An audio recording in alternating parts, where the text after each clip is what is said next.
Hi friends, ఈ report మా రిలేటివ్స్లో ఒక పర్సన్ది. అతను రెగ్యులర్గా ఆల్కహాల్ డ్రింక్ చేసే వ్యక్తి. ఇది డిసీజ్ రిపోర్ట్ కాదు, ఇది బాడీ ఇచ్చే వార్నింగ్ రిపోర్ట్. ఈ రిపోర్ట్లో టోటల్ కొలెస్ట్రాల్ నార్మల్గా ఉంది. హెచ్డిఎల్ అంటే గుడ్ కొలెస్ట్రాల్ కూడా బానే ఉంది. ఎల్డిఎల్ బ్యాడ్ కొలెస్ట్రాల్ కూడా పెద్ద డేంజర్ రేంజ్లో లేదు. కానీ మెయిన్ ఇష్యూ ఏంటంటే ట్రైగ్లిజరైడ్స్. ఇప్పుడు ఒక ఇంపార్టెంట్ క్లారిటీ చెప్పాలి. ట్రైగ్లిజరైడ్స్ ఓన్లీ డ్రింక్ వల్ల మాత్రమే పెరగవు. డ్రింక్ ఒక మెయిన్ రీజన్, కానీ ఒక్కటే కాదు. ట్రైగ్లిజరైడ్స్ పెరగడానికి వేరే హ్యాబిట్స్ కూడా ఉంటాయి. షుగర్ ఎక్కువ తినడం, cool drinks, sweets, bakery items, white rice ఎక్కువ క్వాంటిటీలో తినడం, late night food, physical activity లేకపోవడం, స్ట్రెస్, ప్రాపర్ స్లీప్ లేకపోవడం, ఇవి అన్నీ కూడా ట్రైగ్లిజరైడ్స్ని పెంచుతాయి.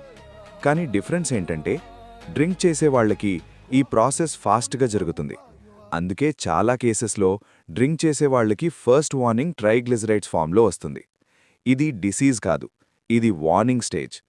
ఈ స్టేజ్లో కేర్ తీసుకుంటే ఫ్యూచర్లో fatty liver, heart problems, sugar, BP రిస్క్ని అవాయిడ్ చేయొచ్చు.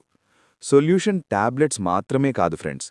డ్రింక్ ఫ్రీక్వెన్సీ తగ్గించాలి, డైలీ డ్రింకింగ్ అవాయిడ్ చేయాలి, షుగర్ కంట్రోల్ చేయాలి, లేట్ నైట్ ఫుడ్ స్టాప్ చేయాలి, డైలీ మినిమం 30 మినిట్స్ నడవాలి, వాటర్ ఇంటేక్ పెంచాలి. వెయిట్ లాస్ కాదు main goal, lifestyle correct చేయడం మెయిన్ గోల్. మీ ఫ్యామిలీలో లేదా ఫ్రెండ్స్లో డ్రింక్ చేసేవాళ్లు ఇలాంటి రిపోర్ట్ ఉంటే భయపడకండి, కానీ ఇగ్నోర్ మాత్రం చేయకండి. ఈ వీడియో అవేర్నెస్ కోసం మాత్రమే. మెడికల్ ట్రీట్మెంట్ కోసం డాక్టర్ని కన్సల్ట్ చేయాలి. ఈ ఇన్ఫర్మేషన్ యూస్ఫుల్ అనిపిస్తే లైక్ చేయండి, షేర్ చేయండి, హెల్త్ అవేర్నెస్ కోసం ఫాలో అవ్వండి. మళ్ళీ వేరే రిపోర్ట్తో మీ ముందుకొస్తాను. బాయ్. Thanks for watching.